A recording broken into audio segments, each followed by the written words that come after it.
Okay, people, this is a demo to show you how to make a folder on your Chromebook and save all your work for MMA in that folder. It is very important for you to get organized for this project because then you'll be able to save all your files and you won't lose your work, which would be frustrating. Okay, so the very first step to make a new folder, you go down to this little circle at the bottom of your screen. It's called the launcher, just like a little circle, bottom left-hand side, click on it. You're going to get a pop-up window.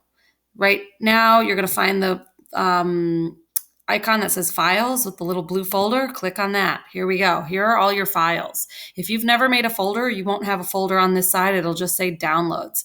So what you're going to do to make a folder is click on My Files right there, hover your mouse right over it, and hold down the Alt key on your keyboard.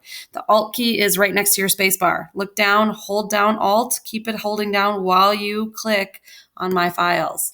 And then you'll get a pop-up that says New Folder. So click on New Folder and type in the name of this class, okay? I already have an MMA folder, so I'll just call this MMA number 2.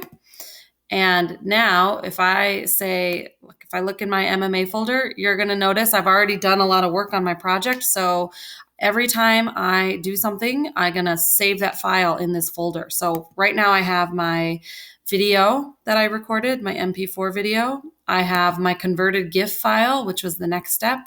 And I have all my PSD files, which are your Photopia files, which are your actual project files where you're doing your work. So it's going to be very important. Every time you save a Photopia file, it's going to drop into your downloads folder. Make sure you go to your downloads folder and drag that file into your MMA folder every time you do some work on it, okay?